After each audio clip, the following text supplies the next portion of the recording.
Então, nessa ação penal 503, 52, 63, 15, depoimento da senhora ex-presidente Dilma Wanda Rousseff. Senhora ex-presidente, a senhora foi chamada como testemunha nesse processo, na condição de testemunha. Excelência, o Ministério Público tem interesse em consignar contradita antes do compromisso. Contradita da testemunha? Isso, senhor. Qual seria a questão? Excelência, o MPF quer considerar contradita porque a testemunha possui potencial interesse na demanda, já que ela indicou o Ademir Bendini para presidente da Petrobras, e as provas que surgiram na instrução dessa ação penal podem eventualmente ter relação com a atuação do depoente. Além disso, a depoente já fez declarações públicas atacando a denominada Operação Lava Jato, inclusive relatando supostos interesses escusos nas investigações. Há então excelência suspeita de parcialidade e isso deve ser valorado oportunamente. Diante disso, o MPF requer também que as testemunhas sejam informadas expressamente que possui direito ao silêncio caso suas respostas venham a ter caráter autoincriminatório. Alguma questão dos defensores? Não. Eu vou registrar. Tem? Sim, excelência. Primeiro, obrigado pela oportunidade. Não estão presentes as hipóteses legais da contradita. A defesa requer, por esse motivo, seu indeferimento e que a testemunha seja devidamente compromissada. Certo. Ficar registrada a contradita apenas no registro dos autos, mas não me consta aqui que a testemunha em questão tem algum interesse pessoal nessa demanda específica, não é parte nem acusada de qualquer fato perante esse juízo. Então, fica apenas registrada a contradita, mas vai ser tomado o compromisso da testemunha de ser ouvida sobre o compromisso de dizer a verdade. Pois bem, então retomando, senhora ex-presidente, a senhora foi chamada nesse processo como testemunha. Na condição de testemunha, a senhora ex-presidente tem um compromisso com a justiça em dizer a verdade e responder as questões que lhe forem feitas, certo? Certo. Senhora ex-presidente, eu vou lhe advertir apenas por força do que diz a nossa legislação processual, de que se a senhora ex-presidente faltar com a verdade, a senhora fica sujeita a um processo criminal, certo? Certo. Dito isso, eu vou passar a palavra aqui à defesa do senhor Ademir Bendini, que arrolou a senhora ex-presidente como testemunha. Considerando a condição da depoente, eu peço aqui, faço apenas a lembrança, que seja reportado a ela da forma apropriada, certo? Com a senhora ex-presidente ou excelência, como preferirem. Bom dia. Senhor presidente, em primeiro lugar, eu queria agradecer a presença da senhora e perguntar se a senhora está me ouvindo bem. Perfeitamente. Então, mais uma vez, muito obrigado. Eu começo aqui as minhas perguntas pelo processo de indicação do senhor Bendini à presidência da Petrobras.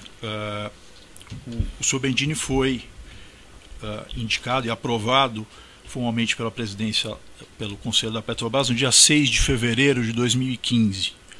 Gostaria de saber se Vossa Excelência sabe informar, ainda que aproximadamente, quando é que o senhor Bendini ficou sabendo da sua indicação à presidência da Petrobras? Eu não sei a data precisa, mas eu posso relatar as condições nas quais ele foi convidado. Por 3 vezes, ou talvez 4, a doutora Maria da Graça Foster, que era presidente da Petrobras, por várias razões, principalmente porque o conjunto da diretoria queria se afastar, colocou seu cargo à disposição. Por 3 vezes eu a demovi. Na última vez, eu não consegui demovê-la se afastar, porque a razão que ela alegava era que os demais se afastariam. E para mim era importante que a Graça Foster continuasse na diretoria, conduzindo a Petrobras como ela estava conduzindo, do meu ponto de vista, no rumo correto. Então, num determinado fim de semana, eu não lembro precisamente a data, ela, em definitivo, me disse que se afastaria. E que tinha, portanto, me pedia que eu tomasse a providência, porque a Petrobras, como sendo uma empresa da importância que é, ela não podia ficar sem direção, porque não só a Graça Forster se afastaria, mas também mais diretores da Petrobras se afastariam também. Então, isso me foi comunicado e eu sei que no prazo mais exíguo possível, eu acredito que dentro de uma mesma semana, eu convidei o Dr. Bendini e também convidei também o Dr. Ivan, como o Dr. Bendini como presidente, o Dr. Ivan como diretor financeiro, e na sequência eles tomaram posse como conselheiros, né? E depois foram ratificados pela Assembleia. Perfeito. Foi num prazo bastante exíguo esse processo. Perfeito. Isso está perfeitamente documentado, se eu não me equivoco, pela imprensa. Perfeito. A data formal que o senhor Bendini assumiu a presidência é 6 de fevereiro, que é uma sexta-feira. Então, pelo que eu entendi, a indicação dele foi feita no curso desta mesma semana. Foi tudo, porque não era importante que não houvesse vacância. Uma vacância porque afetaria não só as ações da empresa, mas afetaria a avaliação da empresa. Então, nós tomamos essa medida o mais rápido possível. E, justamente, eu escolhi o Dr. Bendini e o Dr. Ivan pelo desempenho que tinham tido diante do Banco do Brasil, que era, de fato, um elemento, para mim, bastante valioso. Tanto do Dr. Ivan, como diretor financeiro, como do Dr. Bendini, que tinham tido, à frente do Banco do Brasil, um desempenho bastante significativo. O Banco do Brasil vinha se recuperando desde 2003, que estava numa situação bastante frágil em 2003, ao longo do governo do presidente Lula, e a partir de 2010 começou a apresentar, inclusive, muito bons resultados, o que também a imprensa avaliava nessa mesma direção. Perfeito. Foi a senhora que comunicou ao senhor Aldemir Bendini a indicação dele? Olha, eu convidei o Dr. Bendini para comparecer, já não me lembro se no Alvorada ou no Planalto. E nessa ocasião eu disse ao Dr. Bendini que para mim era importante que ele deixasse a presidência do Banco do Brasil e que fosse para a Petrobras. E eu sabia que para ele não era uma proposta imediatamente atraente, porque ele tinha uma situação mais confortável na presidência do Banco do Brasil, porque os principais desafios ele tinha conseguido superar, e o Banco do Brasil dava lucros significativos. Então, houve uma necessidade de uma persuasão. Eu persuadi o Dr. Bendini a aceitar, junto com o Dr. Ivan. Por que era também complicado? Era a saída dos dois. Mas eles tinham sucessores naturais, pelo que me informaram. E aí foi possível fazer uma transição muito rápida. De um lado, porque eles tinham sucessores naturais. De outro, porque nós precisávamos que fosse com essa rapidez. E não deixasse um intervalo muito grande entre esse anúncio e a posse. Perfeito. Eu agradeço e aproveito para perguntar, nesta oportunidade em que a senhora conversou com o senhor Aldemir Bendini, aí na semana em que ele foi, enfim, efetivamente assumiu a presidência da Petrobras, mais alguém, além da senhora e ele, participaram desta conversa? Se é que a senhora se recorda? Olha, da conversa diretamente com ele, a primeira proposta minha para ele assumir a direção da Petrobras, eu não recordo de ninguém, mas na sequência eu comuniquei ao presidente do conselho, o Dr. Guido Mantega. Eu tinha de comunicar ao presidente do conselho, até porque a gente teria de acelerar o processo, né? Ele, como presidente do conselho, ele era quem fazia a indicação em nome do acionista. Ótimo, perfeito. Antes desta oportunidade que a senhora fez, o convite ao senhor Bendini, a senhora alguma vez conversou, em oportunidade anterior, sobre a potencial indicação dele à presidência da Petrobras? Não, até porque eu vou insistir, para mim era importante. Eu tinha e tenho uma avaliação muito boa da doutora Graça Foster. A doutora Graça Foster era uma pessoa da empresa que combinava uma grande capacidade de gestão e um conhecimento bastante aprofundado, técnico, principalmente de uma área decisiva, que é a engenharia de poços de petróleo. E para mim era importante que ela permanecesse e concluísse o trabalho. Há uma série de fatos, principalmente relativos a todo o processo que a Petrobras passava, tornou para ela difícil esse processo. Eu não queria que ela se afastasse, eu tentava evitar o máximo possível. Isso também foi amplamente, eu nunca dei entrevista sobre isso, nem me manifestei sobre isso, mas isso era público e notório. Daí porque, de fato, eu tomei a atitude de trocar a diretoria da Petrobras a partir do fato que eu constatei que ela não ficaria.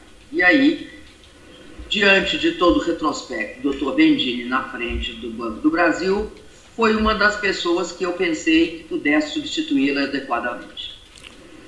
Perfeito. Eu agradeço a resposta e passo aqui a minha próxima pergunta, que se refere, Excelência, a um trecho da denúncia apresentada pelo Ministério Público Federal, na qual a senhora foi aqui citada, e eu vou pedir um esclarecimento da senhora no ponto.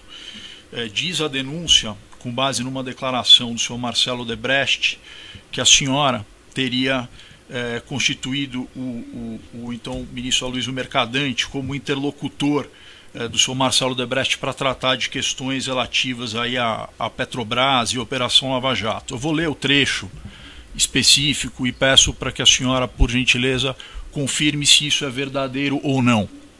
Diz a denúncia no ponto, textualmente, o seguinte, Excelência. Aloysio Mercadante havia sido indicado a Marcelo Odebrecht pela então presidente da República Dilma Rousseff como sendo o interlocutor para tratar de assuntos relacionados à Operação Lava Jato. Repito isso em razão de uma referência feita no depoimento do senhor Marcelo Odebrecht. É verdadeiro isso que diz a denúncia, Excelência? Veja bem, eu acredito que as pessoas tendem a fazer avaliações se colocando no centro do mundo. Não é necessariamente verdade. Eu fui ministra-chefe da Casa Civil. O que cuida o ministro-chefe da Casa Civil? Cuida de toda a coordenação do governo e de todos os problemas, principalmente os problemas graves que um governo enfrenta. Então, a designação do ministro Mercadante como ministro-chefe da Casa Civil dá a ele essas atribuições. É isso que faz o ministro-chefe da Casa Civil. Cuida de todas as questões. Tinha uma questão que era muito grave e eu não sei se ainda é. Eu não parei de acompanhar em detalhes, até porque não tenho acesso às fontes.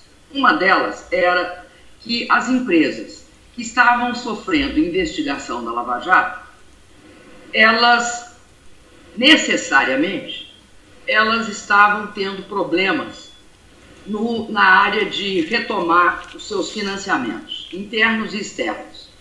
Isso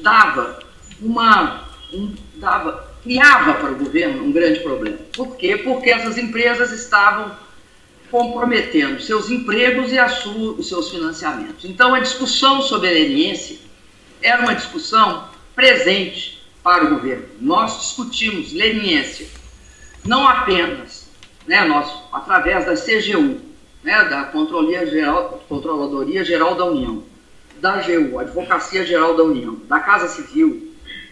Discutimos leniência no TCU, com o Ministério Público também, porque achávamos, e eu particularmente continuo achando, que a gente tem de punir maus feitos. Punir executivos ou funcionários que pratiquem maus feitos. Punir quem quer que pratique maus feitos. Agora, as instituições, elas são produtos sociais, elas não podem ser punidas. Da mesma forma como se pratica internacionalmente. Não há A Siemens, por exemplo. A Siemens é uma empresa que já foi investigada várias vezes, não foi uma só, não, foi várias vezes, por questões de que seus executivos praticaram atos de corrupção. Agora, não se destruiu a Siemens. A mesma coisa era a nossa preocupação. Nós tínhamos, de fato, uma preocupação pública em relação a construir as condições de leniência para que o processo tivesse punição dos responsáveis, mas que se salvasse as empresas de engenharia desse país, que são, não acredito que alguém desconheça, eram elementos essenciais da nossa competitividade, né? E ainda são. Ter empresas de engenharia, eu sou da época de 2003, 2004, 2005, quando não se conseguia uma empresa para fazer um projeto básico, nem um projeto executivo.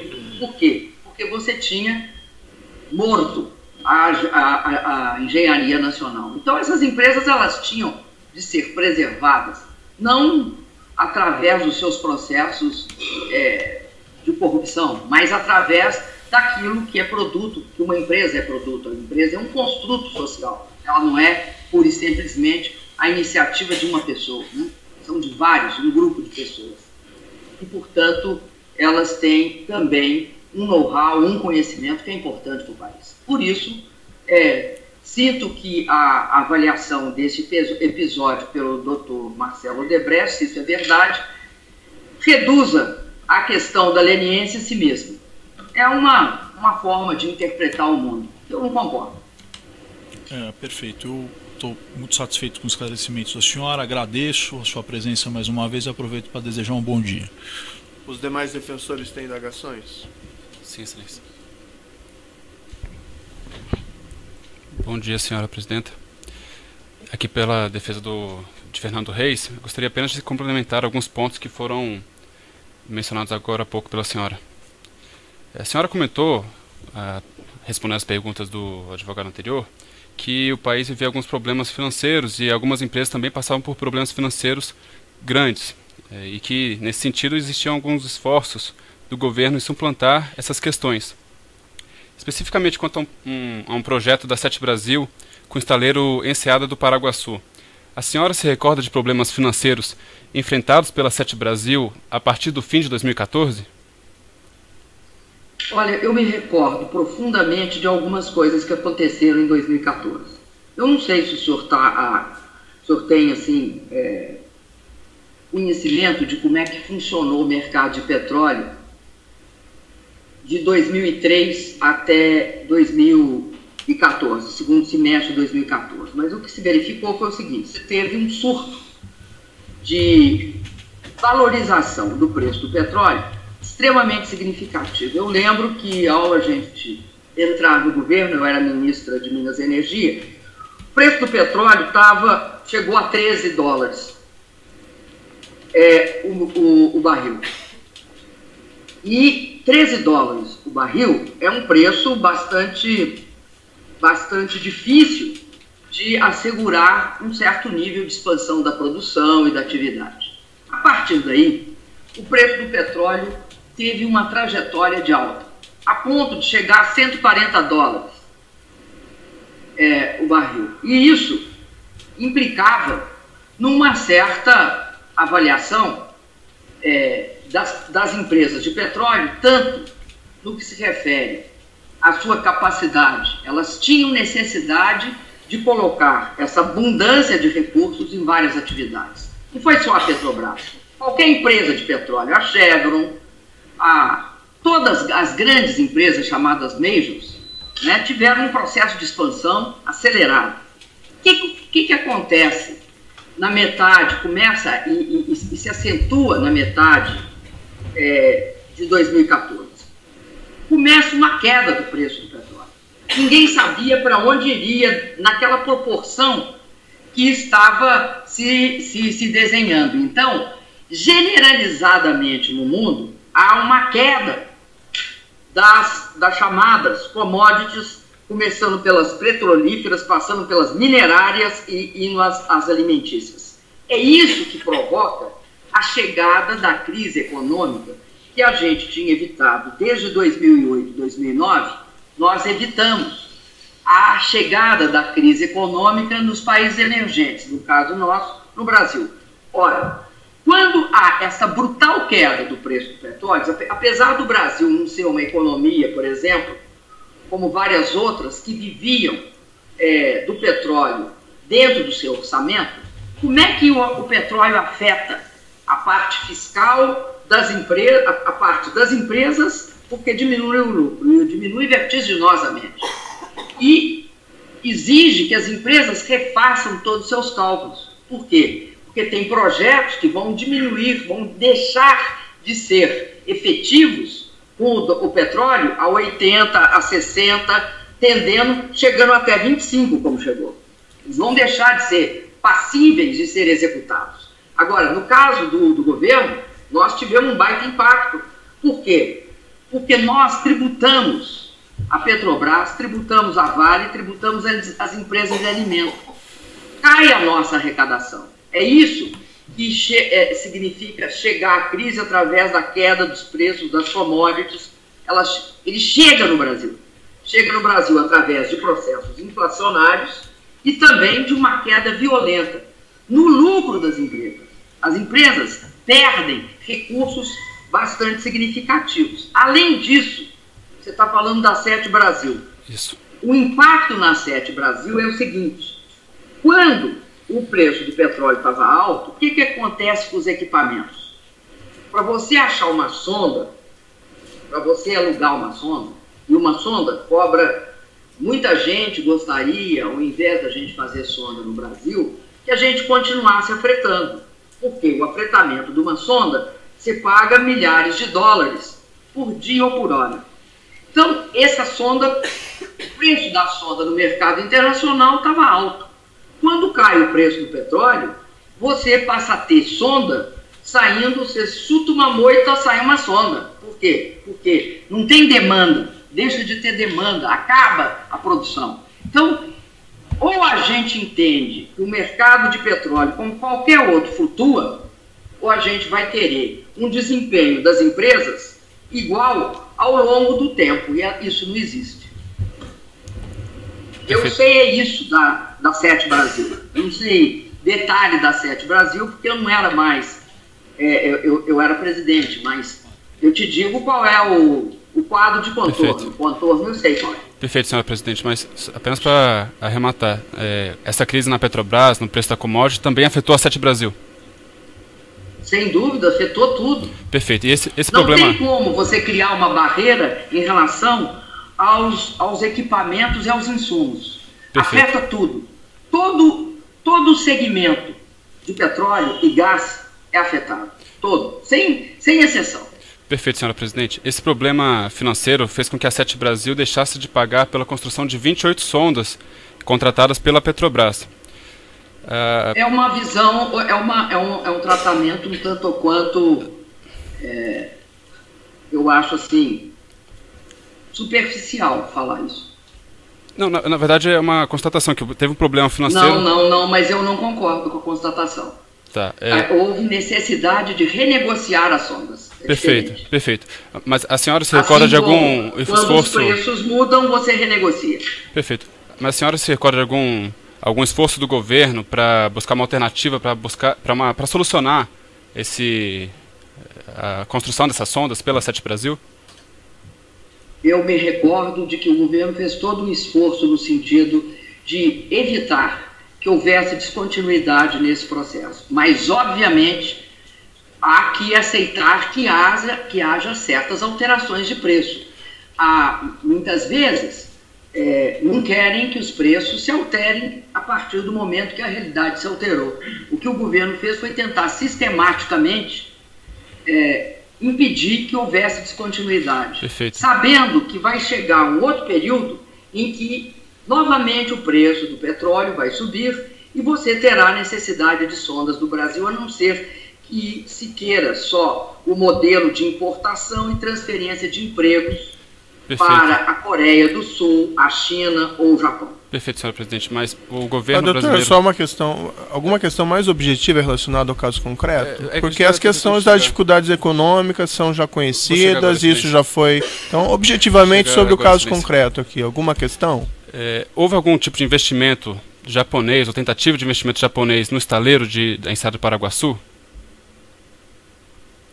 Olha, eu não tenho conhecimento assim, detalhado disso. Agora, nós tínhamos uma orientação, sim. A nossa orientação nós não éramos partidários de não haver parcerias entre investidores nacionais e investidores estrangeiros. A gente sempre olhou com muito bons olhos as parcerias entre brasileiros e japoneses. Agora, eu não tenho como especificar aqui o que houve no estaleiro Paraguaçu. O senhor há de convir que não há esse nível de detalhamento por parte da Presidência da República. Perfeito, mas a senhora se recorda de ter participado Não, doutor, eu vou indeferir essa questão, eu não vejo relação nenhuma com o caso concreto aqui. Alguma questão objetiva no caso concreto? Excelência, é porque há Não, e eu não sei do que ele fala. Sim, só um minutinho, senhora vice-presidente. É só um fato concreto que está citado na denúncia no que diz respeito ao estaleiro do Paraguaçu. Qual é a relação disso com a questão aqui combinada, que é o objeto da acusação? Justamente para demonstrar o poder do presidente Aldemir Bendini. Presidente quem? Aldemir Bendini. Justamente para demonstrar a questão do poder dele, da influência dele e como que ele poderia lidar com essas questões. Está indeferida a questão, não tem relação objetiva. Mais alguma questão? Não, excelência. Sem mais perguntas. Outro defensor tem indagações?